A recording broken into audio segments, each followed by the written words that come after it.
These days, so many podcast hosts just riff through unprepared segments until they get to the next ad break for pills they know nothing about, cheap razors, and whatever else they can get a buck from. But the Higher Side Chats does it differently. We succeed or fail on the quality of the content and your desire to hear more of it. So you're about to hear another free first-hour episode that's here to prove the 2-hour shows are worth subscribing for.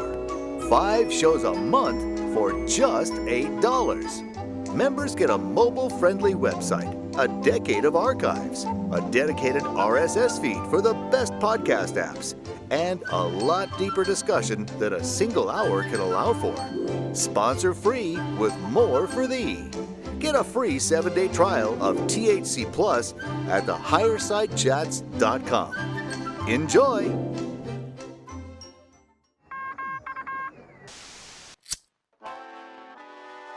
the 1930s, President Franklin Delano Roosevelt addressed the nation through a series of radio broadcasts known as the Fireside Chats. His aim was to reassure the common man that our society would recover from its troubled times. Well, we're far from 1930, and I deal with a different kind of fire. For a new era of worldly frustration, we offer a fresh conversation. I'm Greg Carlwood, and these are the Higher Side Chats. Yes, good people of the internet, how we doing out there from sunny San Diego? I'm Greg Carlwood, and it's a confusing thing just how numb, passive, ignorant, and uncurious people tend to be today. Rarely pondering the deeper questions of what human life even is, yet being able to rattle off a minutia of meaningless NFL statistics. Spending their entire lifetime in baseline consciousness total mind capture without any sense of adventure or exploration between the daily grind and the nightly news. Knowing we have mysterious monolithic sites and pyramids from an ancient age that puzzle the professionals even today, but assuming there must not be much more to know, as to not interfere with their detective work as to who might be revealed as the next masked singer. It's as if a string of pointless, redundant distractions and stressful, soulless obligations keep the majority of the herd from doing anything but trying to get through the next day. But the work and life story of today's guest, Howdy Micowski, can provide the best medicine for the mundane mental mind rut many might be experiencing, because he found himself depressed and unfulfilled at the ripe old age of 28. But after having come across a program that took a deeper dive into the Great Pyramids, he decided to dedicate his energy to studying the ancient world. And a deeper examination of Egypt spiraled out into time spent with a Korean Zen monk, Native American medicine men, a doctor of medical qigong, herbalists, and alchemists. He spent his time traveling to the locations he studied and chronicled his work in his first book, The Power of Then, Revealing Egypt's Lost Wisdom. At 36, he fell into a canyon in Western Canada and had a near-death experience that revealed the false covering of oneself and of reality, which led him to study Gnostic and Hermetic teachings and explore the challenges of dealing with an awakening, which came to be put in the pages of his second book, Falling for Truth, as well as inspiring his newest book, which certainly kicked it up a level, Exit the Cave, Ending the Reincarnation Trap. But throughout his travels and examinations, Howdy started to see a lot of holes in the historic narrative and conventional timeline, from Gothic cathedrals and the Knights Templar to exotic energy technologies and the world's fairs, much of which is in his book Exposing the Expositions. You can find him getting into all this stuff and more on his YouTube channel, Howdie Mickoski Talks, as well as his website, EgyptianWisdomReveal.com, and I am psyched to get into it. The dedicated deep diver, exposition, exposer, and death trap detective, Howdy, welcome to the Higher Side. It is good to be here, and that sounds like you know me better than I know myself. I try to be informed, and this is going to be great because your work hits on several high notes in the alternative research world that I love to talk about. And it might be the first interview to come out of a voicemail that you left me, which we generally use for audience insights, but it seems that we both have had some mutual fans try to get us together, and I'm glad we're here. I also think your story is so important. Depressed at 28, much around the same time I started this show as a desperate attempt to bring something fulfilling into my life. But you dedicated yourself to a study of your interests. You traveled to those places. You formed relationships with some really interesting people. And now you're putting out your 4th book and have tens of thousands of people following your work. And it seems like you really did forge a self-directed path. And I think that's something many people could learn from. Thanks. It's been a very, in one sense, rewarding 25 years or so. And it's been a very challenging 25 years, of course. And we can talk about both sides of it. There's been a lot of pain along with a lot of the joys. And where would you like to start? Where would you like to begin my sharing with you? Sure. Well, I thought before we got into the latest book, I hoped we could talk about some of the work you've done along the way. When you started studying ancient Egypt, what were some of the first real mind blowers that made you dive into such a degree that you wrote a whole book on it? Well, of course, I grew up as sort of a pretty simplistic, normal person. I grew up as a hockey player in Canada, semi-stand-up comedian. I was a stand-up comedian for 12 years. Most people don't know that. And Love that. yeah, I had some difficult tragedies, though, early in my life. My father was a psychopath and stole all my money just as I was going into my last year of university, and pretty much made it very, very difficult to finish my university degree. I did. I came out with a history degree, but it was very tough. Yeah. And then just after university ended, my ex-girlfriend was murdered. And the combination of these two experiences on me, it started the beginning of sending me into a very depressed spiral. But it was a depressed spiral trying to answer questions that I was realizing that the way the world had been presented to me, which was how you were supposed to live, didn't actually match the experiences now of the trauma in the world. So I was already in this turmoil. And when I reached the height of my depression in early 1997, and I was actually at the point of wanting to kill myself, I couldn't think of a good way to do it that wouldn't be messy for the person having to find it. Wow. And I was in this state. It was right around my birthday, and a television program came on, Nova Pyramid Building program. And it was like instantaneous, almost like a universal setup, if you can put it that way. And it was like, I knew that's what I had to put my focus on. There was a secret in ancient Egypt, and I had to go track it down, not so much necessarily to fix the world or heal the world, but I just needed to know it for myself. And I got really lucky at the beginning because while I had a history degree, I didn't have an archaeological background. So I was free to explore. And one of the first books I happened to take out of the library was John Anthony West's Serpent in the Sky. Hmm. And as soon as I read Serpent in the Sky, which put me into Schwaller de Lubitz's ideas around the temples of Karnak and Luxor, it was that in itself was the immediate mind-blowing experience. It showed me that it's obvious the standard story that archaeology and Egyptology had was incorrect. This was further, of course, realized once I got to Giza and to Dashur and to Abu Sir, etc., and could see the stones and see the cuts and see the carving and see the quality of the work that is impossible with the supposed stone tool and copper tools. And that's where it sort of began, the combination of a whole new potential way of seeing the ancient world combined with, once you start seeing the actual pieces that are on the ground still existing, it starts moving you in a new direction. And that's what I tried to do in the research then. Yeah. Yeah. One thing I've pulled out of previous conversations where you talked about this a little bit is you had said that you were told what's below the Giza Plateau is more exciting and important than what's on the surface. And I'm always intrigued by the wild stuff we find underground, and it seems to be no exception in the Giza Plateau, huh?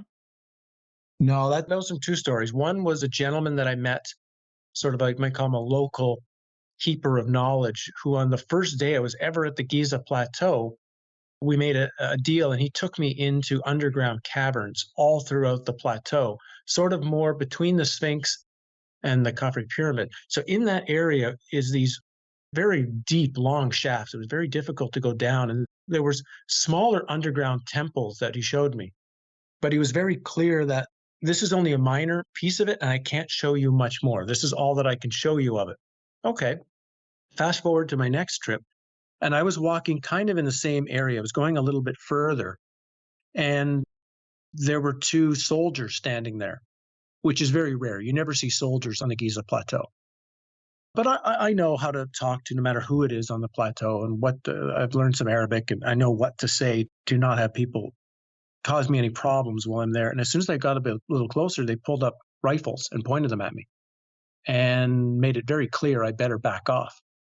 When I got to Luxor and talked to a friend of mine down there who has quite a good knowledge of what's going on behind the scenes in Cairo, told me that it was his understanding that I had walked into the exact same time that the members of the government were down in a shaft on the Giza Plateau and claiming to have found a time travel device that the ancient Egyptians had, or we call the pre-Egyptians had.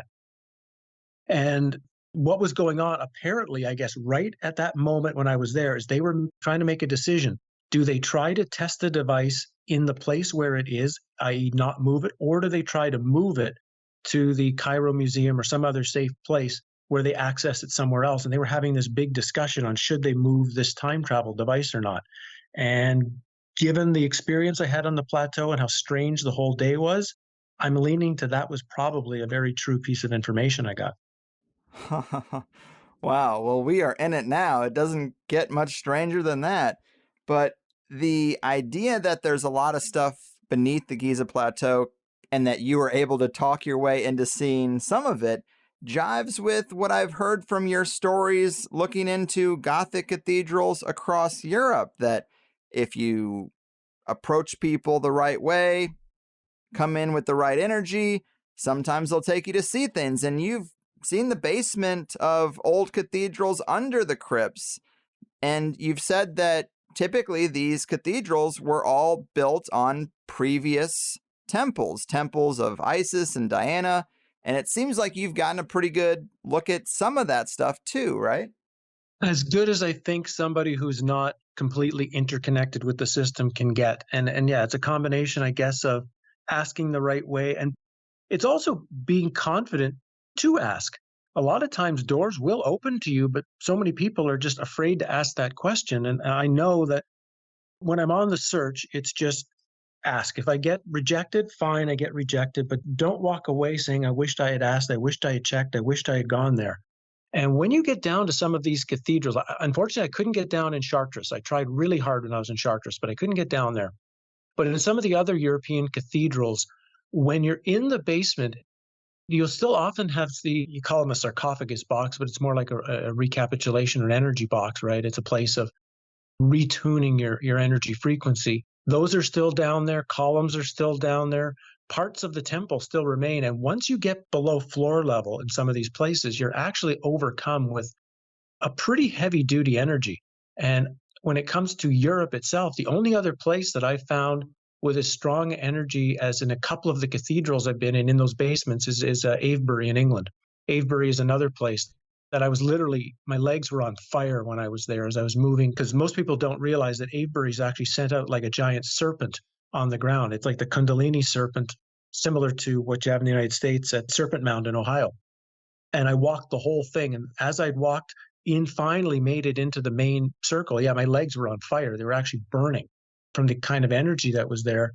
And these are reminders to me that whatever the ancients were doing, and we can't be fully sure what they were doing. It's personal speculation, personal thesis. You know, like I have a thesis myself, but that doesn't mean it's true. And nobody should believe what someone suggests the ancients were doing. All we can do is tap into some of what's there and get a sense of it.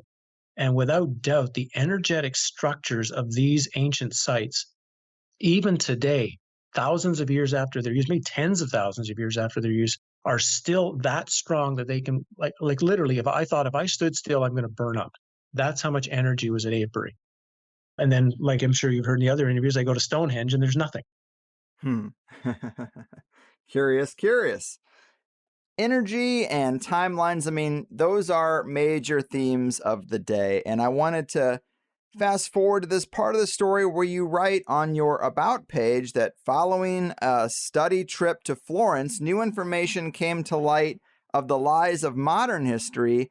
And this is really interesting because when you were looking at these cathedrals, I've heard you say that you started looking at them as energy structures. And I've heard you say that when you take religion out of it, you're looking at a machine, which is very provocative. Elaborate on this part of your work for us and some of these lies of modern history that you uncovered through this process. Yeah. So I was lucky enough to spend the time with the Zen monk who was a great teacher for me and fabulous wild stories from him. The medicine men were different kind of teachers, taught me very different kinds of things. And I took a lot of that with me to the ancient sites. I know for sure I couldn't have tapped in or seen what I've managed to see at some of these sites. I've had experiences of walls changing, disappearing, amazing experiences, but it's linked to who I was lucky enough to meet 25 years ago. And they were kind enough to spend their time with me and teach me some. So I was working at all, whether it be Teotihuacan or Palenque in Mexico, whether it be these sites in Egypt, sites through Europe, it was finding these energy structures, finding that the way they were built was generating, you might say, a particular charge. And I began getting the sense that, and I hadn't had this for a long time, it was maybe around 2018 that I started recognizing that the cathedrals themselves, these great Gothic cathedrals, are so similar to the temple layouts of Karnak and Luxor. And so I wanted to go and now experience them the way I would an ancient temple. So go to them a little differently. And the best example of it was in a city called Nantes in the west part of France on the coast. And they have a cathedral there called the Cathedral of St. Nicholas, if you ever get a chance to go. The main one that caught fire a few years ago is in the middle of town. That's what gets most of the tourists. This one gets almost no tourists. Fabulous, fabulous cathedral. And I stood underneath the main dome and I could feel like literally a bolt of energy was coming directly down from the dome right under me. And I could kind of follow it. I could watch it move. And I don't remember what the names are of the aisles of a cathedral. What are the name of the sides of a cathedral? Do you know what the name of that is, Greg? Pews? No, not the places where you sit. I mean, like there's always like a central area where all the seating is, but then there's usually a set of columns, and then there's still like what look like walkways or, there are passages on the sides of the church. Okay. Anyway, I could feel the energy would come down and it would start swirling in a circular motion around the outside of the church. It wasn't going on necessarily inside, it was swirling on the outside. And I noticed the rose windows. And in this particular case, the rose windows were obvious cymatic patterns.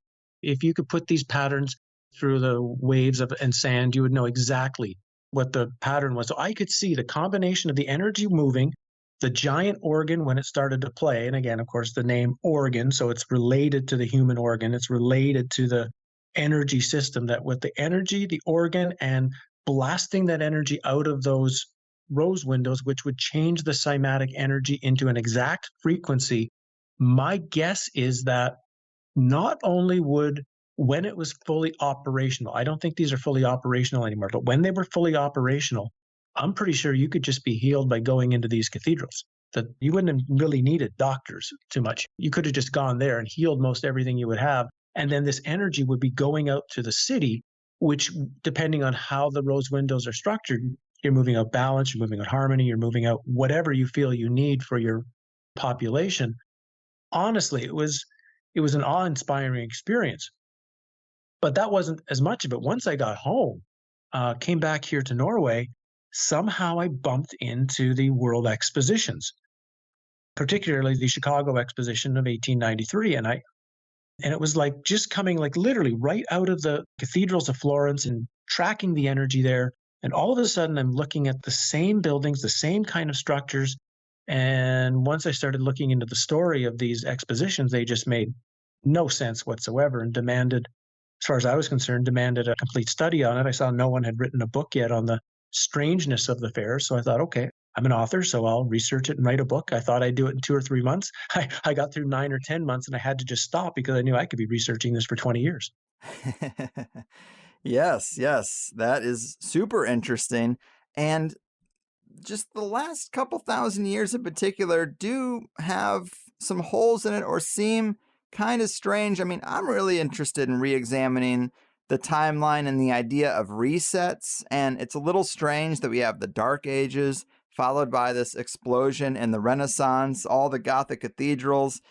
If this is some sort of simulation, that sounds like one of those wipe the slate clean periods right before the Renaissance. And maybe, who knows exactly how it works out, but what are your thoughts on, that period of 500 AD, the start of the Dark Ages, on through the Renaissance, and, then we'll maybe get into the world fairs. But do you have any thoughts on that earlier period? Well, from that particular research, I started to realize, well, obviously the history we have of the 1800s is a lie. And so the more you look back in the past, I had to start questioning everything. Even like, say, the Renaissance. Well, is that a real thing? We don't know for sure if that's a real thing. We have some stories, we have some events, we have some after the fact information, we have some very unique buildings and artwork, but we don't really know where they came from, who did them, and why they did them. So I've kind of had to step back and say, I'm not really sure what the heck's going on. I know that guy Fomenko talked about there was 1,000 years added to history, and there's a lot of his stuff I kind of tend to distance myself from because I find it a bit concerning. But this idea that obviously we really don't know what year it is. And once you start popping in this idea of resets, this idea that this entire, we'll call it human specifically, the human experience in this realm is what you might say constantly being manipulated and constantly being, as I try to say, energy upgraded for various reasons. A lot of these times in our history start to make potential sense when you start to look at them from different angles. Like, is the end of whatever we consider the Roman Empire, whenever that officially occurred, that's a type of reset. You literally wipe out one type of culture, one type of living, and replace it with something else. And we maybe see that same thing happen in the 1800s. And I hate to say it, we're seeing it right now. People don't want to admit, but we're actually seeing it now. And that's where the study of these events that you're talking about are actually important, not to learn the past. That's not so important. It's to, what does that tell us about right now? How can we use that information to stay one step ahead of what's going to occur here based on if we can figure out what happened then? Mm-hmm. I totally agree with you. It does seem like they're gearing up for something big. And if these resets have happened in the past, well, we are in the middle of a story. So you would think they would happen again. But I just wanted to maybe dig into what you said about some concerning aspects of Fomenko's work and what you might have been talking about there. We've talked about Fomenko's work before, but I don't know how many listeners have actually read it or gotten into it to the depth that you have. I assume you think the concerning aspects are kind of the Russian-centric perspective, but you tell me. Well, that's one. Everybody tends to be writing history from their own perspective and their own centric idea, of course. My concerns were when he was talking about the more ancient past, for example, ancient Egypt, given that that's been a 10 or 15 year study of mine. And he was sort of trying to indicate that Napoleon soldiers built the pyramids. Right. And that's obviously spoken by somebody who's never been there. Someone who's never actually been, not just to see the construction work, because the construction of, and it doesn't even matter the 3 pyramids on the Giza Plateau. You could look at the ones at Dashur, or you look at some of the other giants that are obviously old, unique, different from everything else. So never mind the construction techniques. It's once you start getting into what happens with the energy. There is no pyramid anywhere in Egypt where I have not had an actual experience, like the kind of thing where you could write 8 or 10 pages on the experience. So something is beyond just a simple building process of it. There literally is it's like a portal. It's a portal almost outside of our bubble. If you think of this as like the bubble of the Truman Show, or the way Pleasantville is set up as this sort of recurring loop, or any of these shows that kind of Lost, where they're always on the island. Pyramids to me are like exit points in and out of this particular bubble of reality that we're in. And so because of that, to think that a few soldiers could show up from France and build them, I think that's anyone who's producing information like this, the same way Egyptologists are trying to produce information that these stones that you see carved on the Giza Plateau, these granite and basalt things with giant drill hole cores in them, or perfectly curved edges are made by copper tools. It's impossible. It's actually impossible. You're at the point of having laser type technology. I think it's all designed in one way or another to deflect the human understanding that how much power we actually have, what kind of great inner ability that not only the mind, but the heart, the entire source of the human being potentially has, that we've been so cut off from for so long, and they don't want anyone looking into the past when humans had access to these inner skills, because we would start demanding to get them again. And the group that's keeping us, you might say, docile and farm animals is making sure that we don't even think about the ancient world that way. We want to see them as savages, as idiots, as slaveholders, as whatever they want to get us to think they are. But the actual on-site exploration of these places indicates that they're literally living in a different universe. Like I almost feel when I'm at Giza Plateau, I'm actually touching a different universe. It might still be in the same three-dimensional reality that I was in, but I'm so at a different energetic frequency period that it's like, it feels like I'm in a different universe. Same thing, I get that at Teotihuacan in Mexico. And it's one of the reasons I loved going to these places, because it felt like I was touching something far more, I don't want to say real, because that's an illusion itself, but far more, the possibilities of this existence are more in display still at those sites. Mm.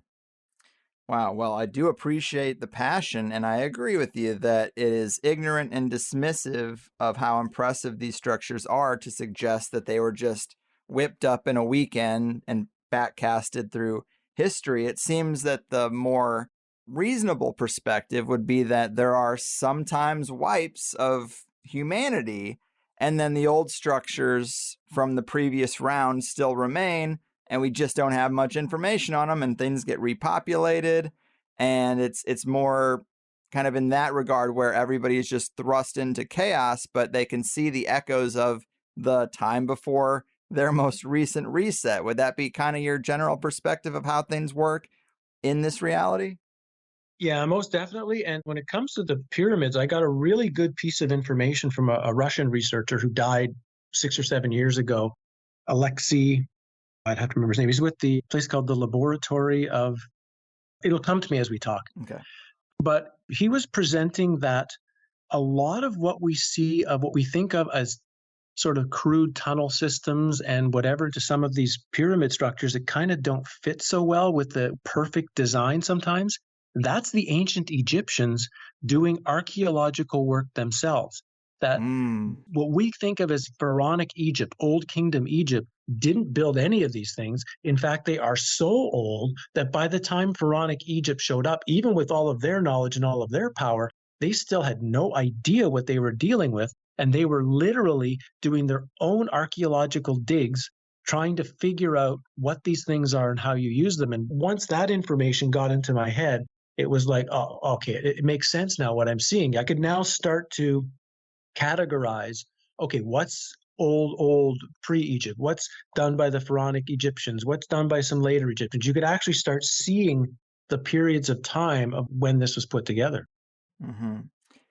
Well, in terms of looking at the timeline broadly, I definitely think that's super interesting to think of them as doing their own excavation, because we think about these as kind of like all this happened at once. We just don't know about what's underground, and it's just a kind of a twist on what you'd usually think. But when looking at the timeline broadly, how do you think they create such chaos and devastation as to completely get people confused or erase their memory of the previous time before a reset? What mechanisms do you think are used for resets? And I mean, is this done at a level higher than our elite, or is this something that's done kind of on the capstone cabal level?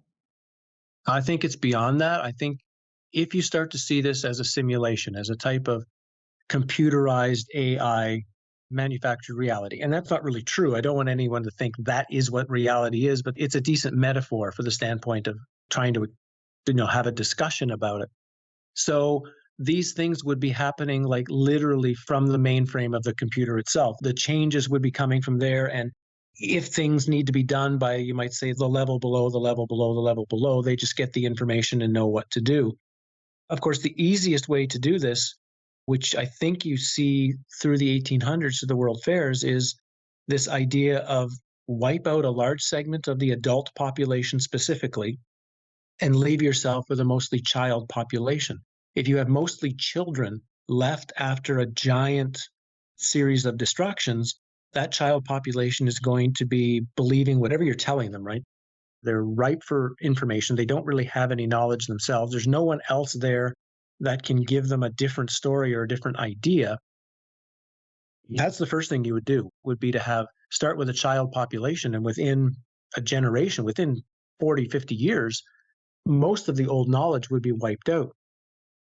If you were looking at older cultures, then you would find ways to implant different mythology, different stories into their standard myths that begin to confuse those who hear them, that they're hearing one myth that says one thing, one myth that says something else, and everything starts to get confused and they're not really sure what to believe anymore. I know that one of the medicine men that I had spent some time with, he was very clear that when I would go in his sweat lodge, he would tell me, whatever we experience here and whatever we do and whatever I can do, this is nothing compared to like 500 years ago. We've lost almost all of the main ceremonies, all of the main knowledge that the medicine people used to have. The little bit he's carrying, which seems fantastic to be there, he's acknowledging it's like 10% of what the old ones used to know. And again, as you begin to process this, just how much on so many levels of knowledge and wisdom we've lost in the reality.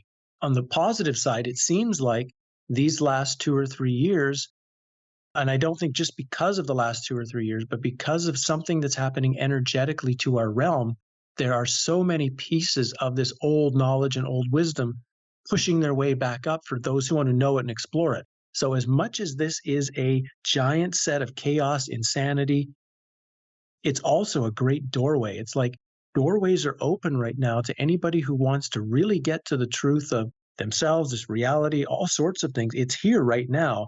And a lot of these things that we're sort of having speculation about are, I think, becoming more and more available to knowledge for whoever wants to know them.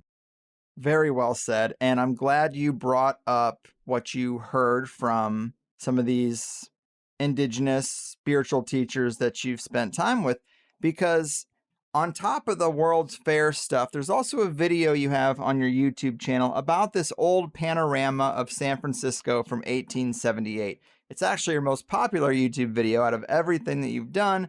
You made a lot of good points there. The city looks complete, but there are no people in the streets, no hustle and bustle, in a full 360-degree image from the center of the city. There's cathedrals and domed buildings, all supposedly built by cowboys and miners from the gold rush, which you suggest might be one of those cover stories for a repopulation effort when they found this city kind of as it was. And I bring that up because you have spent time with Native American medicine men. Have you ever asked them about their version of history and who could have built a city like San Francisco if it wasn't as we were told it was built? Yeah, unfortunately, and I feel like I wished I had known these insights or had studied these insights 25 years ago when I was with them. I think only one of the medicine people I had worked with is still alive. And no, so I haven't been back to North America for a long, long time and haven't seen these gentlemen directly for 10 or 15 years. So unfortunately, I haven't been able to ask them. My hope is that some others out there who are still, because someone like your channel here has a lot of really interesting, good researching people that are listening to these shows. And I know people are connected still in North America to some Native Indians that they know. It would be great if you have access, go and ask. Go and look up some of the things that Greg has just talked about. If this is new to you, whether it be San Francisco or the World Fairs or the possibility of this giant civilization in North America existing long before it was supposed to. And if you have access to any of the medicine men, please go and ask them. And if you get answers, get in touch with me. I'd really like to know, because I really don't have that same kind of access anymore. I wished I did, but I don't. Fair points. And you're only one man. You can only be expected to do so much, but the call has been levied against the audience, and we will see what people come up with. But I think that's an important, sorry, Greg, I think that's also an important comment to make here, is that I'm only one person, just like all the researchers are only one person. And it hurts me sometimes when I feel or see some of the researchers, and it doesn't matter what field, whether it's in metaphysics, philosophy, And they sort of try to own their research or block off anything else. And the only way we're going to know things is each one of us find a small piece of the jigsaw puzzle, bring them to everybody, and put them all together into one giant, and in the puzzle together. If we're holding back our piece, we're never going to see the whole. We have to find the piece that's ours to find, share it with the group that we can share it with, and see what happens when we put them all together. I think it's a really important thing that if we don't share this stuff, we're never going to see the next level. Yes. Cheers to that.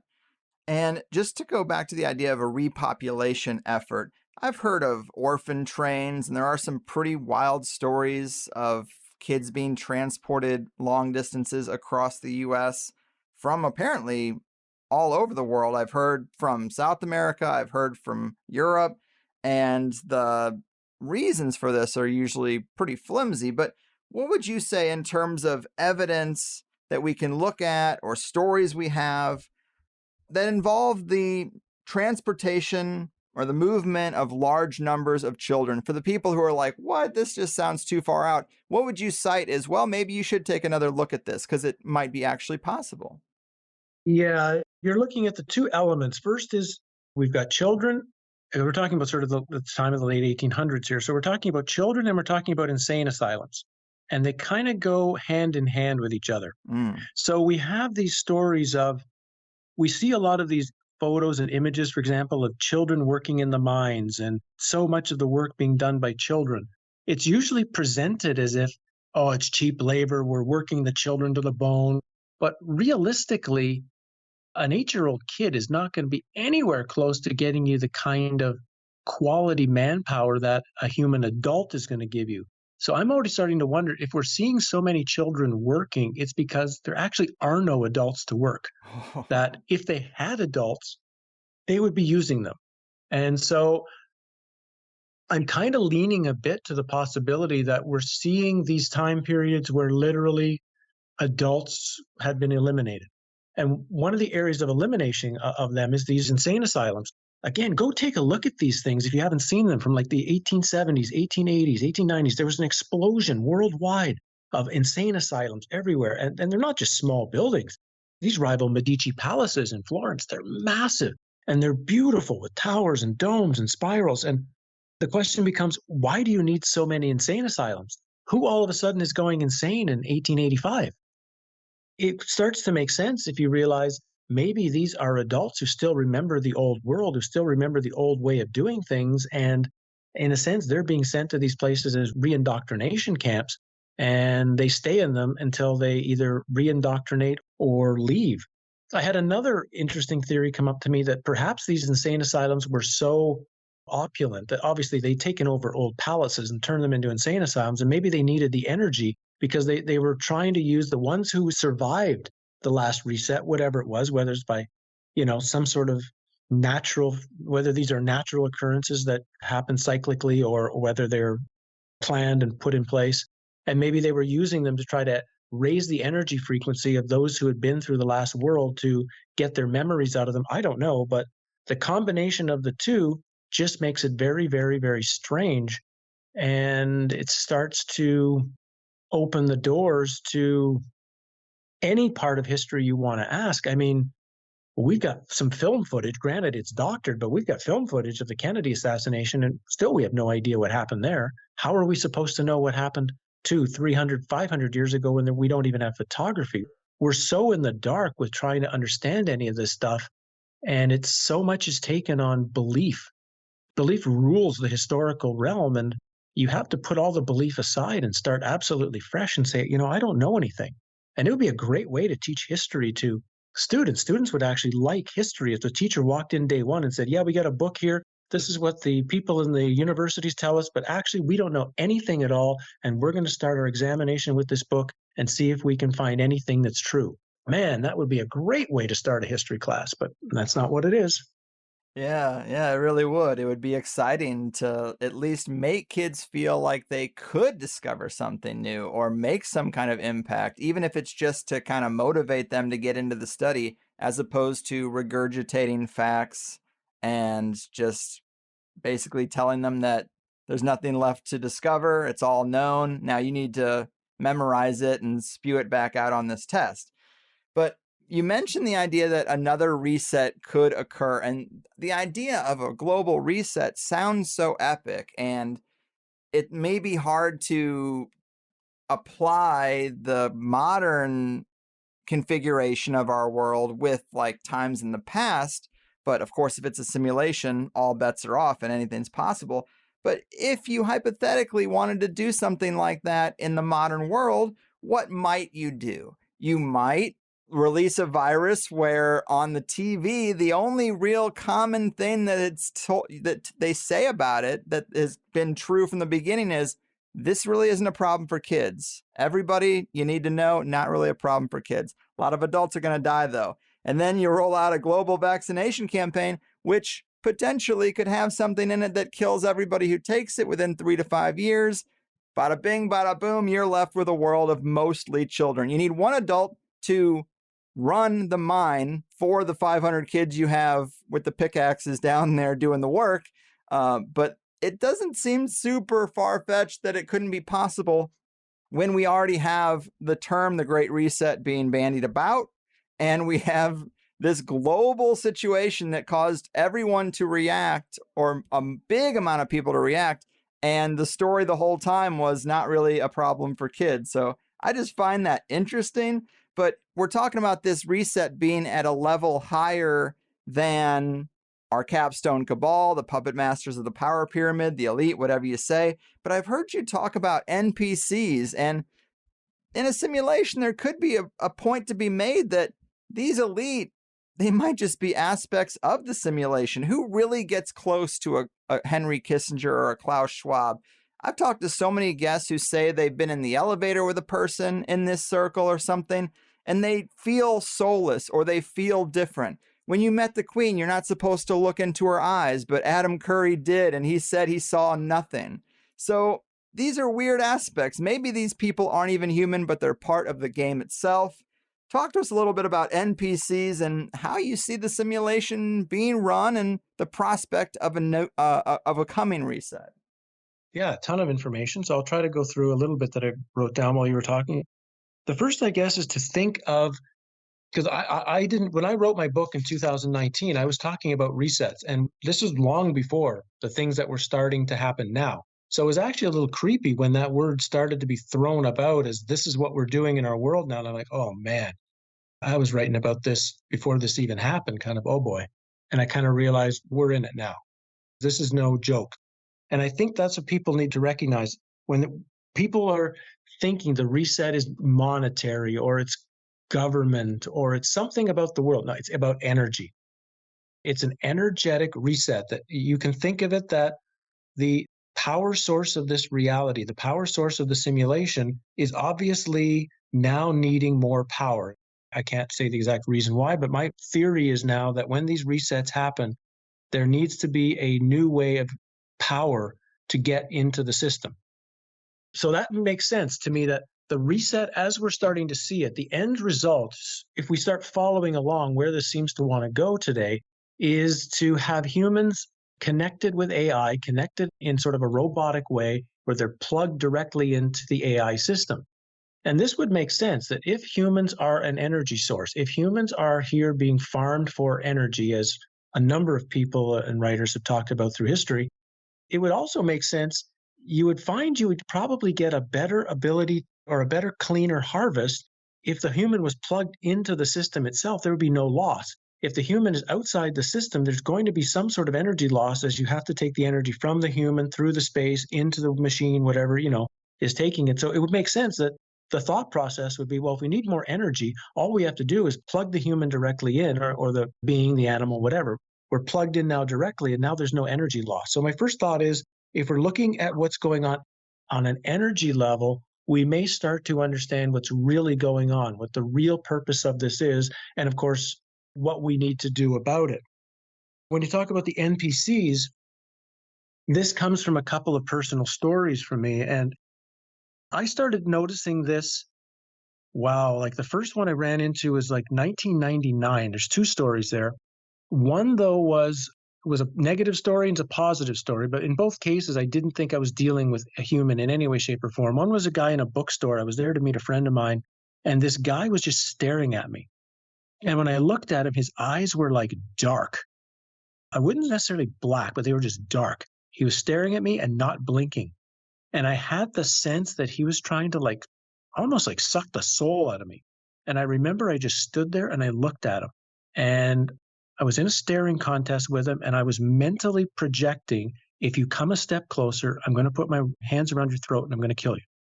And we just stood there, and I don't know whether it's a minute or whether it was 50 minutes. I have no idea. We just stared at each other. And then finally, after a certain amount of time, this thing just turned around and walked out of the store. My friend had seen all of this occur. He had seen this taking place. And when it was done, I remember I was rigid. I was like a tree. I was so tight with, intensity. And he just put his arm around me and said, you can never back down from them. Otherwise, they'll walk over you the rest of your life. And so that was a powerful thing to start with, to get that recommendation. And then the second story was, I was taking some friends to a stone circle that I like to take people to in Norway. And I was in one stone circle. They were in another stone circle. And all of a sudden, this woman just appeared out of nowhere, literally out of nowhere, and walked into the circle and had this conversation with them. And right away, I could see from where I was a distance away, that she was a little transparent, almost like a tuner on a radio. She would come in, she would go out. She would come in, she would go out. When she walked away, I walked over to my friends and said, so do you remember every single thing she said to you? Why? Because that wasn't a person you were talking to. What do you mean it's not a person? That's not a person you were talking to. I asked, where did she come from? Well, kind of over there. Well, what's over there? Well, it's the forest. Yeah, and where did she go? Well, yeah, she didn't go down the pathway. She kind of there. She kind of just, I guess, into the forest. Right. She came out of the forest and she went into the forest. What was the first thing she said to you? Oh, she said that she's the protector of this area. Protector of this area? Do you think some 68-year-old woman is coming around here with a lawnmower and some cutters and is looking after the stone circle? No. So do you understand that you were dealing with something not human? And they finally began to, and in this case, this was a very positive thing, probably. So I think we've got so many out there that have a human exterior to us, but one way or another are not. So we have to recognize that we've got negative sides of this, which you might call soulless robots. And we've also got other things that seem to be an extension of the natural world, or an extension of the total power of this place, that are also in some way offering their help and offering their assistance. And we sort of need to know, when we come across them, that we are, and which one we've got. Huh. Well, I certainly like those stories, and I know I threw a lot at you there because I wanted to pack a lot of those concepts into the first hour while we still could. And we should maybe fit this in as well, because the Soul Trap book is your latest one. And obviously you heard the Wayne Bush interview. He's quoted at the beginning of your book. People love that idea. And I've heard you say that we have two options when we look at the 1800s. Either we went through a reset somewhere and things were restarted and repopulated, or option two is that we have a simulation reality and we don't know when the simulation started. Everything before the start is just Westworld backstory for the robots. And I really like that. But talk to us about option two a bit and how it might relate to the newest book, and at least provide some context for what or why this reality even is. Yeah, that's a great comment to make. Wayne Bush, I think, just a great researcher. His site is fantastic. He was a great inspiration, actually, to get my work started on this book, which is sort of trying to ask questions, a combination of, what is this place really? Why is it set up? Who set it up? Who created it? For what purpose? And we're going to die, and we're going to have to experience something. Is there a way to get out of an endless reincarnation cycle? And a part of that story is digging into, okay, if we're dealing with a simulation, which seems to be more and more correct. And again, I hate to call it a simulation because it's simplifying something much more massive. So again, please, if you're listening, I'm not saying it is exactly a simulation the way we know them in our world. It's a metaphor to discuss where we're in. Mm-hmm. But any simulation has two things that are a part of it. One is a start time. There is a day zero, day one of the simulation. There's also a simulation is normally not just, it's copied on something. There's something that it's copied from. So we'll take the first one. And this leads into Westworld. It leads into a whole lot of questions. Okay, if we're in a simulation and the simulation had a start day, there's an official start day of the simulation. Well, when is that? Maybe it's 5 days ago. Maybe it's 50 years ago. Maybe it's 200 years ago. Who knows when the start date is? But that would mean every single thing we think of as history. And let's say it's in our own life. Never mind putting it 500 years ago. What if we put it, the simulation started 12 years ago? That's a great example. 2010, that's when that simulation started. So not just everything in history, potentially everything we think of as a memory in our life, our own personal life experience is the same. It's just the backstory of a robot in Westworld. And so that leads also, in my book, I talk a lot about the movie Dark City, which to me is one of the greatest movies ever made. And that's another key element of Dark City, is that every night the humans are getting brand new memories, brand new identities pumped into them, which they believe to be real. And whatever stories put into them, they believe that that's their past. And we actually have no proof, generally, other than superficial ideas that anything 20 years ago really happened. We don't know whether that really happened or whether literally we've been injected with memories and told to believe that's us. I know it's kind of mind-bending to dig into that, but for me, if you can actually figure out when the simulation started, you now know exactly what are things that are, because there's no point studying before the simulation began. That's just backstory. It's things that didn't actually happen in our so-called experience, and we could really focus our time in on what did happen. And I think if we're dealing with a simulation, I don't think it started that long ago. Maybe 500 or 600 years at the most. Maybe literally 2,000 years might be the most we have an actual simulation. So here are all these pyramids. Are they really just literally inserts that when the simulation started, they're just there? And they're literally just copies of the pyramids in another realm that you might say where we really come from. It's mind-bending to start contemplating this stuff, but I think we have to. Mm-hmm. Maybe you could consider them, just to use the simulation analogy, old code. Like, so often our phone will have an update and everything will change, but maybe there's a little old code in there somewhere when it comes to the infrastructure we're looking at. And that's why it looks so beat up and so old. Yeah, or again, it's just rather than almost like an upgrade, instead of thinking like every time we go through a new coding, it gets upgraded, we can almost think it's getting downgraded. Well, right. So literally, then that would change the ideas too, that the further you go back in the resets, the further you go back in the code, you're actually dealing with a more pure code. That's another set of ideas and theories that have been presented to me, that actually we are, from the standpoint, we're devolving as we go through the years of the simulation, not evolving. Hence, if we're honest and we look back further and further and further in the past, we're seeing actually more and more greatness, more and more harmony, more and more spectacular things, because we're the ones that are getting we're kind of getting the junky code as opposed to the clean code that used to be here a long time ago. Yes, fair points. And I have heard you talk about how it seems like they're trying to push us into the whole metaverse thing, which is a simulation inside of the simulation. And that's another parallel, is that a lot of people feel like even with their phones and with their software, the updates are really downgrades. And maybe that's just because inside the simulation, it's a fractal of the larger system, and what you say about previous incarnations is true as well.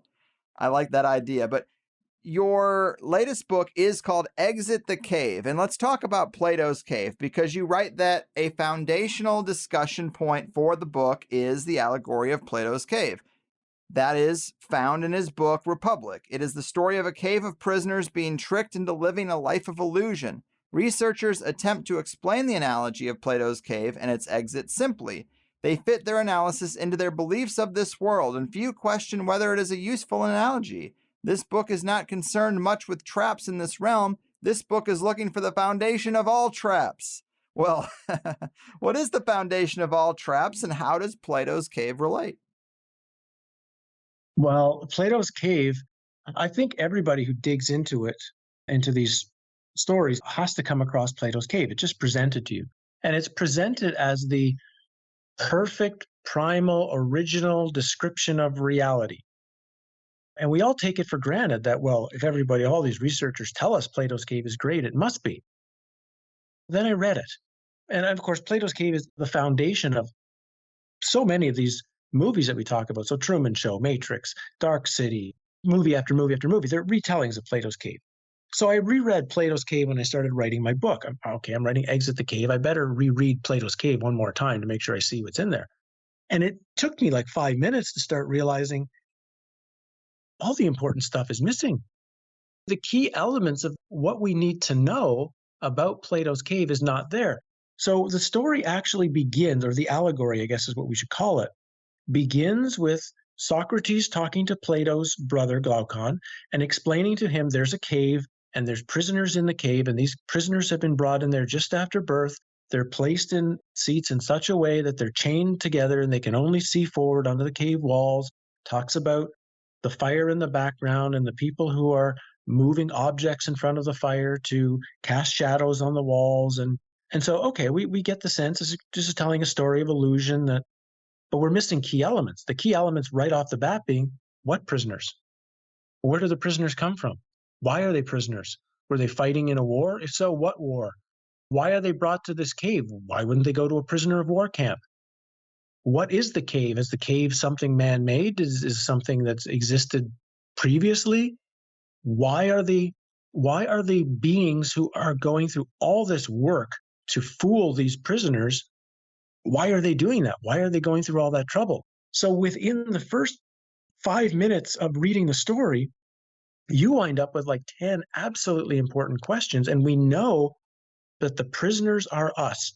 So the prisoners in the story are told they are us allegorically. So right off the bat, we're like, why don't you give us all this extra information? Because that would explain a ton of what we're dealing with.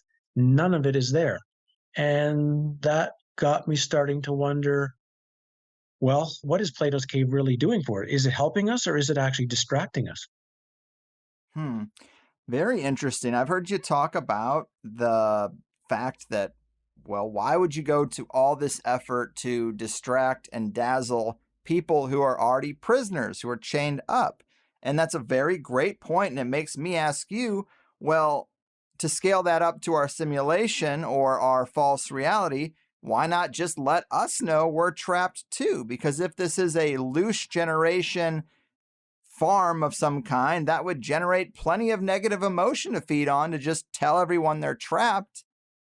Again, I guess the best slave is always one that falsely thinks that they're free, right? Touche. So it must have something to do with this idea, because Plato tends to say that actually the prisoners' chains are not locked, that they can stand up, they can move around the cave whenever they want to. So it indicates that there's something about the prisoner, that us ourselves, that are part of the locking mechanism of the trap. So it's not just that we're being deceived, we're also deceiving ourselves. Another key element of the story that most people, the allegory that people forget or overlook, is that one prisoner eventually stands up, he goes around the cave, he sees the experience going on, and they think, the average person, if you ask them to tell them the story of Plato's Cave, and then say, oh, and then the prisoner goes outside. And actually, no, the prisoner is dragged outside. Socrates said, what would happen if they dragged the prisoner outside the cave? So even in the story, one of the prisoners, they don't even have the story where the prisoner leaves on their own. They have to actually be dragged outside to see a greater reality. And that's also interesting of like, well, why not write into the allegory of a prisoner who actually left?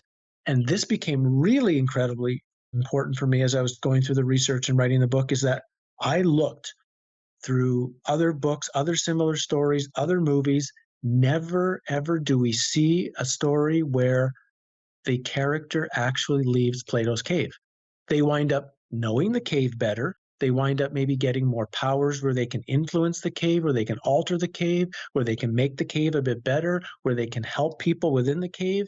But there's never an example of actually exiting, leaving the simulation, which would actually be being completely gone from the simulation. So that's the part that really drags into me. It's that what's most important, it seems like we are dealing with deception upon deception upon deception, layer upon layer upon layer of false that has been thrown at us since long before we were born. Even in the pre-birth state, we are being deceived constantly.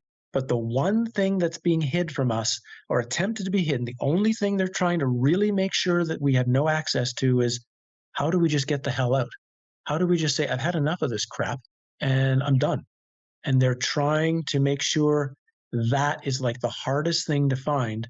And that's what I'm hoping this book is starting to get towards. And eventually, I'm assuming the world doesn't go into total chaos, that I will have a second book on this subject next May or so. I plan on continuing this research for another 6 to 8 months, taking it even to another level from where I'm at now. And I'm hopeful that more will act, because that, to me, that's the only thing that matters. This is me personally. I'm tired of this place. I'm tired of that. This is set up as a suffering pit of hell. And I know so many people will have their own spin. It's one thing I've really started to find from the interviews now that I've done in the last month or so about the book, is that as soon as I say suffering pit of hell, I'm always responded with a belief structure of why it's okay for this to be suffering, why it's okay that a loving God could have created such suffering in this realm. And thankfully or not thankfully, I've finally come to the place where I've broken that attempt to try to answer it. And I just realized it's set up this way. That's just what this is. And I've come to the place where I'm ready to go home. And that's the best way to describe it. I'm ready to go home. Damn. I'm ready to go, in sort of Gnostic terminology, to return to the true Father, to return where I actually come from. And this book is kind of my way of helping me put the pieces together to learn what needs to be done to do that. And if others can get some pieces of information that helps them, and if some feel like they want to join along the way and try to do the same thing, fantastic. But I know it's hard for a lot of people to have to discuss the subjects that are in my book now, because it seems so negative on the surface. It seems like I'm just presenting negative information. But if you're going to get to something true, then you have to see very clearly what's here, what the experience of our life really is, what the experience of what we are really is. The end result of it is extremely positive, because truth is always positive. Truth is always the doorway to totality. But if you're just going to trick yourself, and I've tricked myself for 20 years, and there's still areas I'm still tricking myself. I know that. I've got a long way to go to keep getting the answers I know that I need. Or maybe a short way, I don't know. But I know there's more to go. But it's important to recognize that you have to be okay to deal with potentially negative answers that are honest coming back to you, because the end result will make it worthwhile to have seen honestly and seen clearly. The truth is always positive, but it can be a difficult road to get there. Mm-hmm. Wow. Well, I certainly think describing reality as a pit of hell is strong language. It doesn't bother me, but I've enjoyed my time here and really haven't had much tragedy, but I'm also in the middle of a story. And as you go through, a lot of my friends in Inner Circle are getting into our late 30s, and people are losing their parents. And that's obviously tragic. And it's kind of like we all reach that phase of the story, whether it happens early or late. Generally, you're going to lose your parents. As you get older, you're going to lose your friends, lose your spouse. Hopefully you don't lose your children, but you really can't say if it was an ultimate tragedy until you're in the third act, whenever that third act is for you. So I think it's totally possible. It's certainly set up that nobody gets out without experiencing some loss. And what is that about? That's why the Buddhist philosophy is that life is ultimately suffering. But from my out-of-body experiences, psychedelically charged, yes, the other side is like this blanket of love, and you definitely feel like in that moment, you know what, I don't want to go back.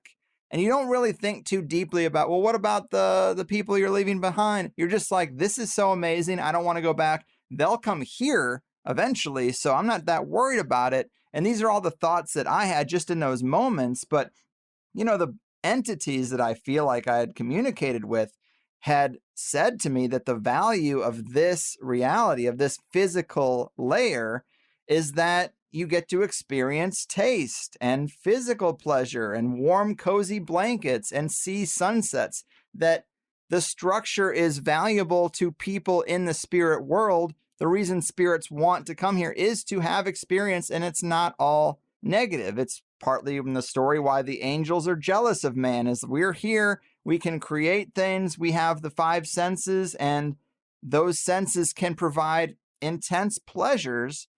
Not always, but it is an aspect of reality.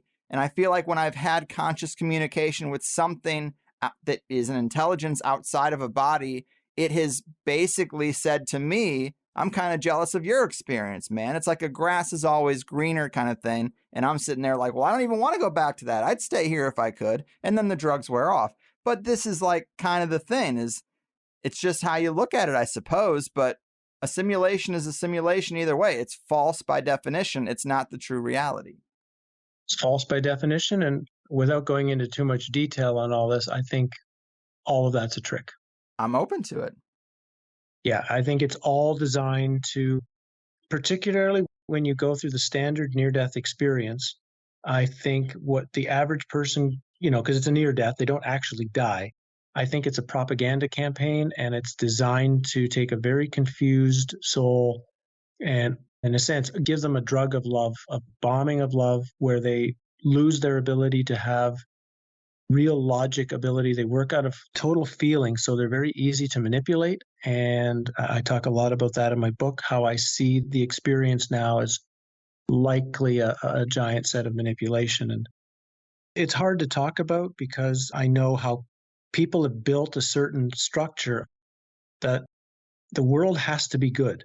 The loving God is the one who made this place, and he cares about me, and he cares about us, and he's given this a place for wonderful experiences. And yeah, I've had wonderful experiences too. But, right now, today, there are probably going to be 50 million young girls are going to get raped tonight by their parents. How many are going to be tortured in various systems all over the world? It's easy when you're living a life when you don't have to worry about feeding yourself, when you've got some food in the fridge, when no one's going to be banging down your door and potentially dragging you off to a concentration camp or whatever. It becomes very easy to see the world as it's okay. You start spending time in Africa or the Middle East or India or just about anywhere in the world and see the cesspool of difficulty. And it doesn't mean there isn't beauty in the world. It doesn't mean there isn't wonderful experiences. And I'm thrilled when they come by. I'm thrilled when an experience of love happens or connection happens or a beautiful place in nature. But I know it's just like a rest plateau. I know that's not really what this place is set up to do. And if I just look closely, I know somebody else is going through the pits of hell, even though I'm going through a really nice experience. So that's partially why I'm saying it's a suffering pit of hell. That doesn't mean it is all the time for everyone else. And again, because we don't know our past lives, because we get these things memory wiped before we come in, just like a robot in Westworld, maybe the last one was horrible. This one, well, it's not so bad. I think, this is okay, but we can't see all the lives we've actually had and all the potential horror and suffering we had in the other one. So it's another problem I have with this whole setup. Like you say, the whole simulation and everything that's involved with it, if they're not going to let us at least have access and memory to all of our lives, all of our experiences, to really be able to make clear understandings of where we are and where we're not, to just send us out in this reality blind and really not give us any knowledge or any understanding, indicates to me it's a system designed to trick me and deceive me and lie to me. If the system was designed to help me, it would for sure give me as much totality of experience that I've had so that I would know where to go next or not. And I know that's hard for some people to hear, but I've tried my best to find a positive outcome for 25 years. And I've finally become a Cathar. I guess the best way to describe it. I guess I've become a Cathar. And that's why they're chapter 14 of my book is all about their story and what they believed and how they tried to live their existence to, as they say, end the reincarnation trap of Rex Mundi. So, yeah. I love it. Hell of a segue. And that is exactly what I was going to ask you about, because we have talked on this show plenty about the Gnostics and how they saw this as a false reality. But you write about the Cathars, who are sometimes considered a Gnostic sect under the umbrella of Gnostics, but they are a specific people. And you write in the book, as for the Cathars, Why is the study of a group of people genocided in the 13th century important? The Cathars had as their main belief that this was a world created by an evil god, Rex Mundi, who kept them in a reincarnation cycle, and their only focus in this life was to escape it. The Cathars were not concerned with making this place better, finding new forms of government or commerce or anything else. Their focus was to escape the evil realm of the Rex Mundi forever and return home to the Father. Well, how did they come to this conclusion? And if they were dedicated to escaping, how were they attempting to do that in their day?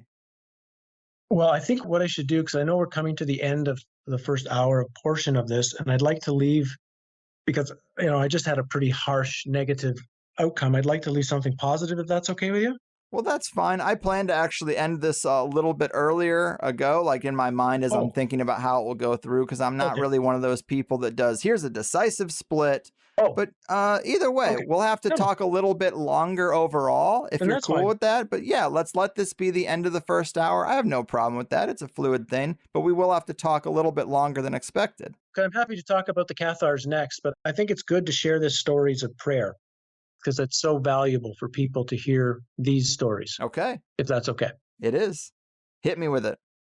I figured this is an important time to share the element of prayer. And it's something I had been studying for quite a long time, ever since I started working with the medicine people, who the number one part of all of their ceremony is prayer, and trying to understand what they were doing. And I've written several times as I've tried to understand that the main element of their prayer was saying thank you, not actually asking for something. And I started to understand it a bit. And then as I began working in the material that became this book, I started seeing that the way the normal person has learned how to pray is probably turning us into prey. By going outside of ourselves, by praying to anything outside of ourselves, we are setting up a possibility of energetic manipulation. We are turning ourselves into prey. So why not learn how to pray to ourselves? And as I spoke to a medicine man I still have connection to a little while ago, I told him this idea, and he shared a story with me, and I want to share that with everybody. That story is about 20 years ago, New Mexico or Arizona was going through a terrible drought, and they called in the local medicine men of the area, and they called for rain, and it never rained. So they brought in a different medicine man from the north, and he came down and did his ceremony, and that night it rained, and it rained for 3 or 4 days straight. And they finally asked him, why did your ceremony work when the others didn't? And he said, the other medicine men were praying for rain. And when you pray for something, that means it doesn't exist now. I just prayed rain. And when I shared this back with Jerry, I said, so what actually happened is he first became rain. He wasn't human medicine man praying to rain. He was rain praying to rain. So the only thing that existed in the reality was rain. So of course it would have to rain. And he said, yeah, that's exactly the way it worked. And he told me some other stories of his uncle Bearheart that had gone through similar experiences. And I took that out into the forest the next day because it's blueberry season, and I love to get my blueberries for the winter. Normally, I always pray. I always leave an offering, and I thank the forest. I thank the blueberries before I start. But then I thought, well, this time, before I do that, I'm going to become a blueberry. So it's not going to be human person giving the offering. I'm going to be a blueberry giving the offering to the blueberries. When that was done, I found more blueberries than I could have possibly picked in a week. It was the most unbelievable thing to realize that this is like an unbelievable secret. When you become the thing that you are praying to or for, the creation of it in the reality is almost automatic. And it was like, that was like getting the secret of secrets in the manifestation, in the simulation itself. So that's something it's important that I want to pass on to everybody, this idea of if you start changing how you pray, start changing what prayer means to you, you might notice you're getting a really different response from the energy and the effort you put into it. Yeah, I think that's really well said. On the occasions where I have talked to occultists or magic practitioners, they emphasize that point as well, that it is important to speak in the present tense or in very specific language, because the universe, let's just say, doesn't really understand the word not or whatever. So you have to talk as if you already have the thing you want. That's how you step into your reality. It's how manifestation works. And when I hear so many different people making that point, it leads me to believe that it's probably very correct and it'll increase your potency. And we can call that the first hour, and we can start off that second hour with the Cathars if you like. But I'm curious, if their focus was getting out, well, how did they do that in their day? Exactly the question I had. I studied the mysteries of southern France now for almost 10 or 15 years. I started with the Rennes-le-Chateau story, dug into that, tried to find out what was true or not true about that, moved into the Knights Templar, moved into the Cathars, moved into the Gauls, moved into the real story, potential story of Jesus in the New Testament. And when I redug into the Cathars, I thought, well, they've got to have a great system in place. Obviously, if they were killed for it, they must have a system. But once you dig into whatever is remaining, we have so little remaining of what the Cathars believed or did or accessed, there's not much there. And I was kind of surprised. And I'm happy to share what I found with you, because what I did get out of it makes me wonder, either they were doing something else and they managed, even through the Inquisition, to keep that hidden from the Church of Rome, or they missed a step somewhere and they were kind of fooling themselves. I'm not sure which it was, because always that exiting the cave is something so different from seeing the cave clearly. So we can talk about that. Let's do it. You know, one of my curiosities is, if we're going to throw so much doubt on official stories, maybe they weren't quote unquote genocided. Maybe they did get out. There's another really interesting theory. Because the system's going to have a cover story. Yeah, that maybe because that's the story of the Mayas too, right? We have this great civilization, and then all of a sudden they just disappear. And archaeologists find no bodies, they find no evidence of warfare, they find, it's just like they literally disappeared. So same thing, did they find a doorway and just vanished on their own? And then, like you say, maybe the Cathars did that, and then a story was created around them. I'm not so sure, because one of the strange things that happens about the Cathars that made me start questioning this was a book from the 1970s by a psychologist. Wow, I can't think of his name now.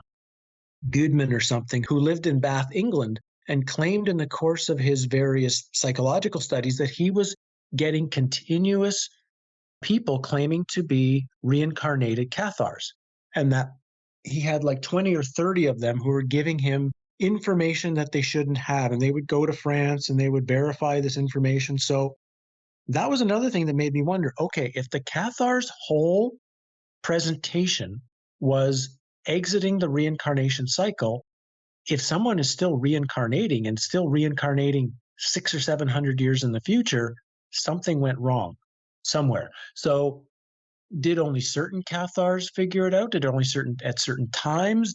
Was it later on? Because we know the Cathars existed much longer than they're claimed to exist. So did certain ones only have the right exit tools, others didn't? I don't know. But it's stories like that with the constant claim of I was a reincarnated Cathar story that makes me wonder, well, if that was the whole purpose of your stories, no one asked them. I wish someone would ask, like, okay, you say you're a reincarnated Cathar. Yes. Okay. So if your whole teaching is about ending the reincarnation cycle, why are you still reincarnating?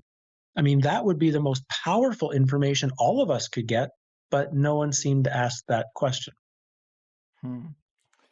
Yeah, it just makes me think that maybe certain groups have jailbroken out of here. Maybe the Heaven's Gate cult figured it out, and they were only made to seem stupid for the people left inside the game. Like, hey, don't pay attention to what they're doing. They're just a bunch of idiots wearing Nikes and killing themselves. You don't want to go down that road, so don't you worry about that over there.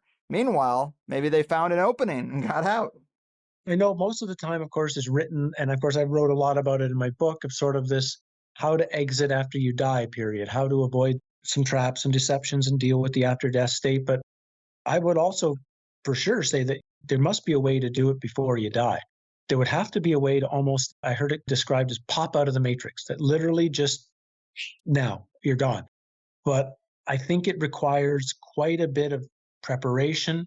I get a sense that one way or another, Carlos Castaneda in his own way was writing some of these ideas that I don't think, of course, he had total knowledge, and there was lots of question marks about him and how he lived his life and the strangeness of his own life. But in the writings, I think are some of these ideas that could have become a pop out of the matrix moment. And I don't doubt that certain individuals and certain groups did understand how to do this. I was told a story by a friend of mine. I don't know if I should say this, but maybe I will say. You should. That there was a book that existed in their family. They come from her family's from the Southeast Europe, so gypsy country. And that there was a particular book that was in her family. And if you read the book and did every single thing in this book completely, perfectly, exactly as the book said, when you were finished it, you would disappear. Damn. So I think this knowledge does actually exist out there in some very hidden underground form. There must be ways to do it, but it also seems like it's not something you learn in 24 hours, that there's a tremendous amount of learning, not just to handle the material body, the mental body, the etheric body, the astral body, the whatever other body, that all of these things have to be really fine-tuned. And I think you've got to then know, you might say, where the crack or the portal or whatever it is to make the jump out. Mm-hmm. And as we're trying to find some way to wrap up all the wild stuff we talked about, I was listening to one of your previous interviews about the new Soul Trap book, and you were getting pretty worked up, saying that this era is so important. Nothing is getting fixed. We have maybe 6 to 12 months left, and if the whole thing isn't shut down in 6 to 12 months, it'll never be shut down. The game is that close to being finished. Pretty bold statements as we're pulling this all together. Do you still feel that way? The way I kind of described it was, or tried to present, it's so hard to try to say, especially when you got the energy in it. But I felt that, and this was about 6 months ago, maybe. Yeah, we were in like about a 9 or 10 month period where there's going to be a pretty massive event, and we're starting to see how many balls are in the air right now, and that this event is going to guarantee lead this into the next reset. And if people don't recognize it, and I don't know if it can be changed. This is another important part. I'm not sure that whatever this event is going to be, that we can fix it. What we can do is recognize it's happening, and most importantly, move into our own power. That's really what all this is about anyway. The whole thing we've talked about for the last couple of hours, it's all about, while you go externally and you look externally and you explore the cave, the most important thing you have to explore is yourself. And the most important thing we have to do is called going within, or spiraling within, or following the labyrinth within, to the place of our own power, to the place of all the things we've kind of rejected about our true nature. All of us, every single person, whether they know it or not, has more power than they can possibly believe, has more access to everything you'd ever want to know. But if we focus that on trying to fix external, if we focus that on trying to say the world is insane or the world is going insane and I need to fix it, we're already losing a lot of our power. That instead we want to, I think, in my opinion, deepen that power, deepen our connection to it, help others to make that connection as well, to deepen our own power. What happens to the rest of reality around us because of it will happen as it happens. We're not focused on fixing it. We're focused on taking ourselves to the totality of what we are and allowing that to be our guide to, in my case, of course, to leave the cave, but it might be different for everybody. But it's then following our own inner path and our own inner journey. The point I was making is, don't think you've got 10 or 20 years to do this work anymore. It's not 1980. The things that applied in 1980 or 1990 and the things the self-help gurus said and all the spiritual books that came out, they don't apply anymore. All of that is no longer relevant. We are in a very compressed time frame now, in a very compressed energetic state. That means there's a great opening, there's a great portal, there's a great possibility for knowledge. A lot of people are getting tremendous amounts of knowledge very, very quickly right now. It's overwhelming for a lot of people. They're having a tough time dealing with it.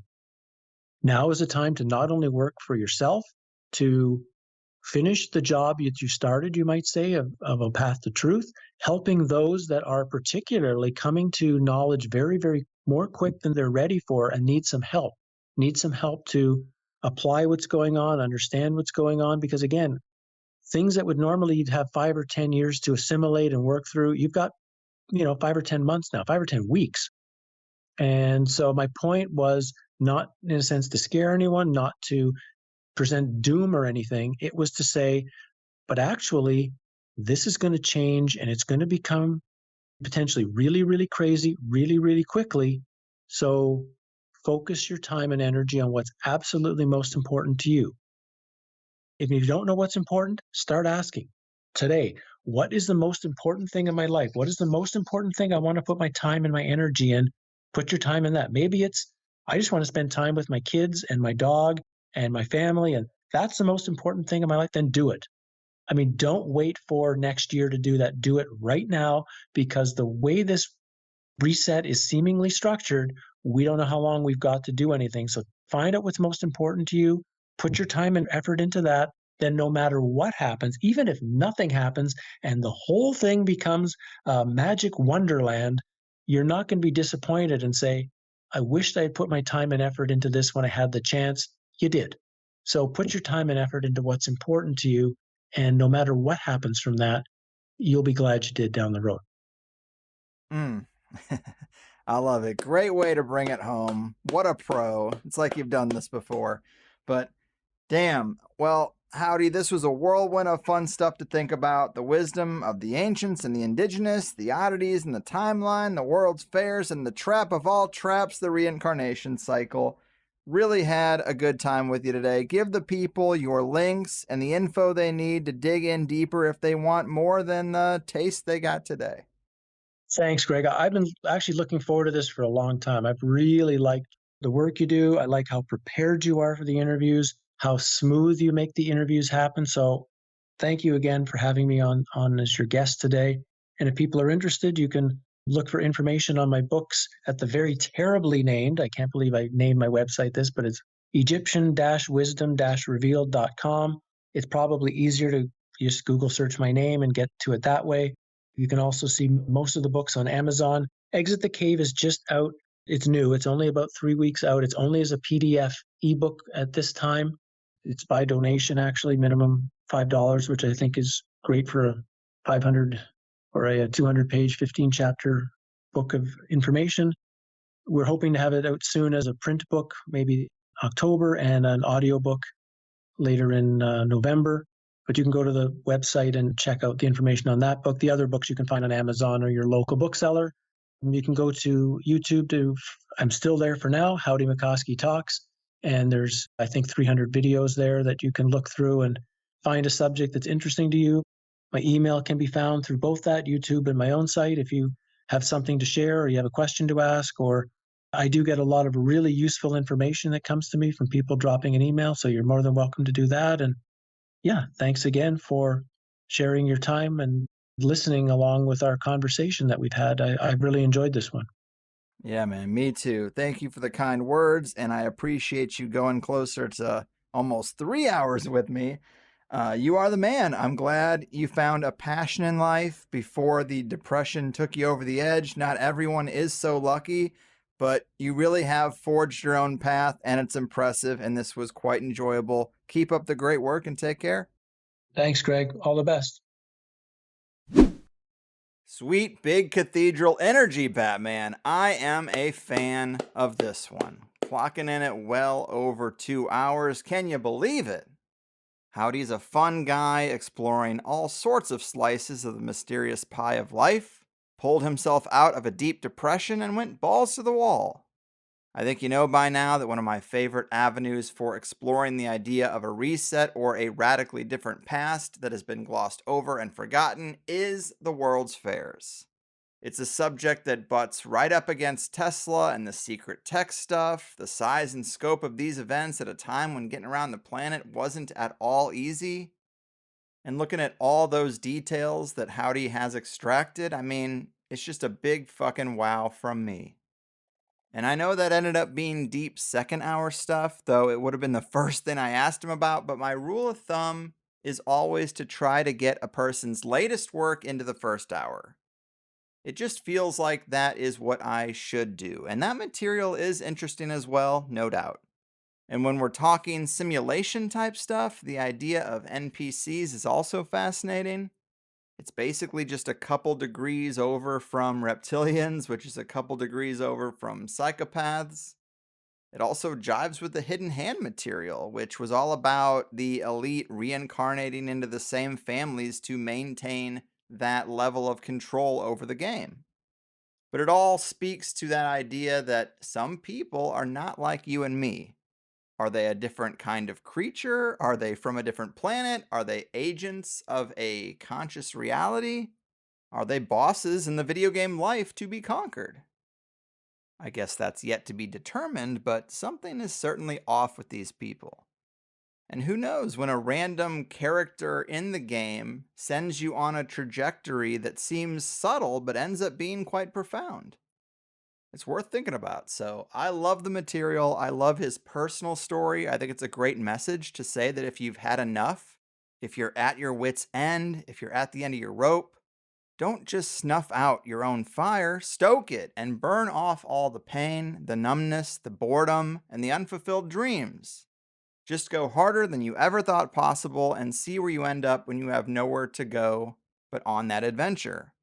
And Howdy is going to have to come back sometime because we left a lot on the table. He's gone super deep on Dark City. He did a big 12-part series on Rennes Chateau, the Cathars and the Knights Templar, getting into the idea that Paris could be the New Testament Jerusalem.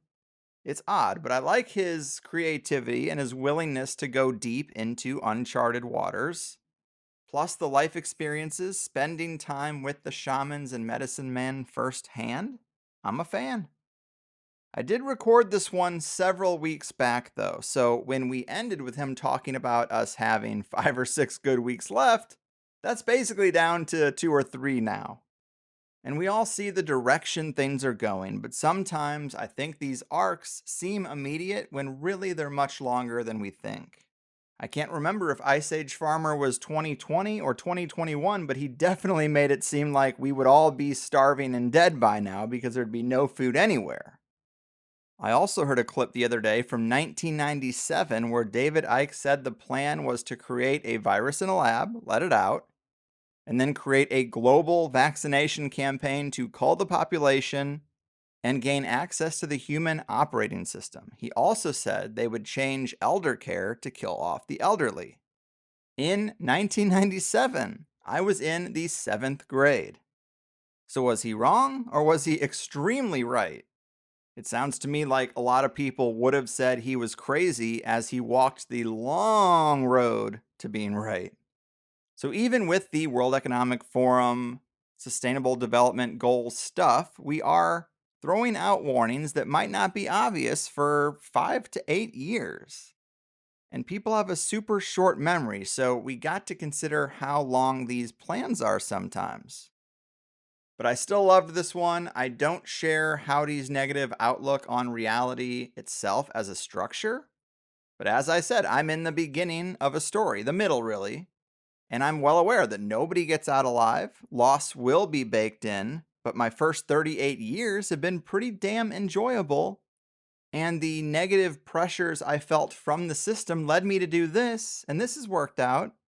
And look, I'm not naive to the possibilities, but so far so good. Though I understand why he feels how he feels based on his experience so far. And ask me in another 10 years and I might be more on his page, who knows. And as good as the first half was, you know we got a second half for members. You can get a worthless blue check mark for $8 a month, or you can get 5 high-octane episodes of THC.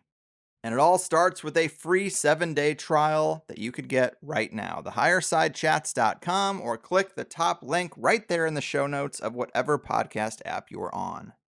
In the second hour today, we talked about recapitulation practices and how important they are, a deep dive on Howdy's work on deconstructing the World's Fairs and International Expositions, the multi-layer motivation for throwing the fairs, the strange history of the architects of these World Fairs, some of Howdy's exploration stories and his call to THC listeners, insights from those medicine men, a deep dive into the Buffalo World's Fair and its radical brutality, And we talked about the Temple of Music and the assassination of President McKinley. Very diverse and compelling range of topics, banger of an episode. In higher side news, we're going to pop over to that meetup calendar and see what's what. Well, we are done with the first week of November, though I am looking at an event today that I can barely pronounce, but it's in Ontario, in Utterson, Canada, at the Raymond Community Hall. It says, join me and the local seniors for a rousing euchre tournament. Entry fee $2, coffee included. Cash prizes for the top 3 winners. I have to look at what euchre even is. I just Googled how to pronounce it. But I do like it, and I do like gambling and games that can win people money. I wish I had had more time to promote it. But if you're in Ontario, Canada, and you want to play euchre, there's a tournament happening. Then on the 11th, we got the Topeka, Kansas meetup at the Topeka Performing Arts Center. On the 12th, we got an Asheville, North Carolina meetup. On November 13th, a Utah meetup in Sandy, Utah at the Athena Beans Bistro. November 16th, getting together in Seattle, Washington again. November 18th, going to the Durango, Colorado Smiley Cafe. And we got West Bridgewater, Massachusetts, and Frederick, Maryland closing out November. Now, I hope more things get added. Always give me the 2-week lead time so I can promote the event, let people know so they don't miss it. But that is a full calendar, and I like to see it. People meeting people. That's life, right? So, really good show. I don't have much else to say. Big thanks to today's guest. Check out his books and his videos. Tell him you liked the interview if you'd be so kind. Take care out there. Remember what's important. Life is only getting crazier, and the big narratives are only trying harder and harder to hook you in and dominate your mindset.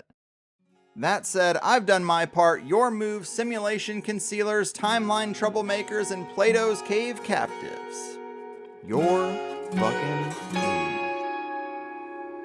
The truth has been hidden from me. Didn't believe it myself. Got lizard people on top of the world, and I wish it was somebody else. Believe it or not, the truth is out there for people who have the eyes to see. My favorite show makes me more aware. Who could it be? The higher side chats, THC.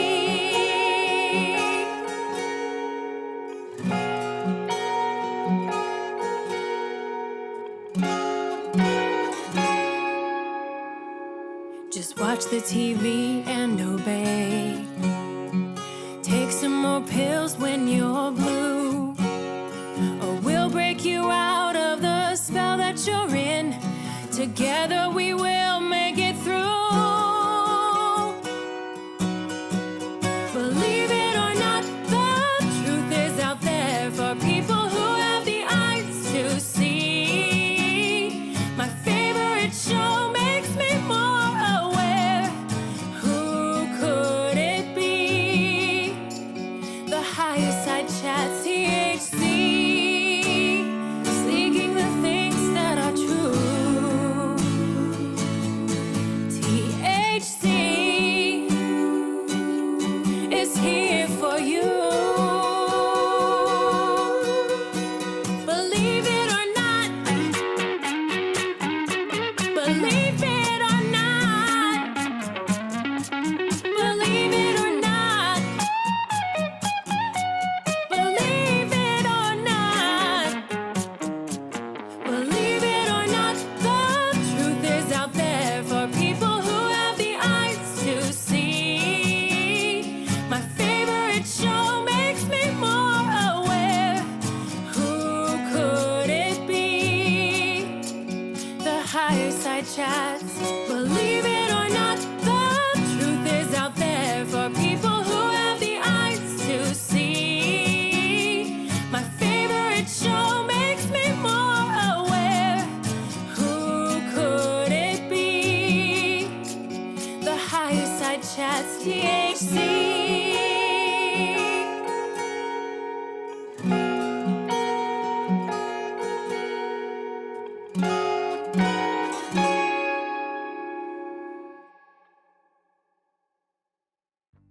And that is another show complete. Remember, as much as you enjoyed this, which is just the free first hour, I hope you'll become a Plus member to hear the full 2-hour interviews. You also can engage with other Plus members in the comments and the forums, and you'll find your answer to one of the most common questions I get, which is where can I find those cover songs that you use at the end of the show? Well, they are free downloads for Plus members too. And without Plus members, I can't hire the occasional musician to bring these odd cover song ideas to fruition. Plus members are how I'm able to do what I do without ads and without the big machine being on my back. We can fit so much more into a 2-hour interview, and I do my best to make it worth your time and money. The conversation only gets deeper, weirder, and more controversial in that private hour. How could it not, the way things are going? But the best way to sign up is at thehighersidechats.com, where new first-time subscribers always get a free 7-day trial because I'm just that confident. There's no PayPal on the website, but if you need to use PayPal, then sign up through Patreon and you get all the same episodes. Our website is a credit or debit system, but you can also scope out the other options like a few various cryptos, cash or check mailed to the P.O. Box, and I'll even barter with most people if you have your own business and produce something nice that my wife or kid or taste buds might like. But the architects of consensus reality have made it clear that these themes and topics aren't really welcome on the main stage. And so this is how we secure a little counterculture corner for ourselves, and I hope you'll join Plus because that is the only way it works. Besides, you can cancel anytime right on your profile page. The most common concern I hear is people just being unsure if THC Plus will work with their podcast app, and the answer is probably yes. But if not, we have several high-level app recommendations for whatever phone you use, and the website is made for mobile too. We're trained to tip a waitress for bringing us a sandwich, but that tip doesn't give you access to a second sandwich. Really, I'm not asking for any more than that, and I think I offer a better service. Come get your second serving of tasty conspiracy goodness in exchange for that small token of your appreciation. Beyond that, let it also be known that we have grown and survived as long as we have by word of mouth. I don't care so much about social media likes or follows, but tell the right people about THC. And not just listeners, but the high-level figures who are better suited to sit down with me than most other hosts. And if you can help me with any of these things, I can work to bring you better shows, which is just a win-win for both of us. Informative, entertaining, and action-packed. It also never hurts to thank a guest you liked if you have the time either. We want them to know people are listening, so they're willing to come back down the road too. Thank you for spending some time with me, and cheers to a better tomorrow.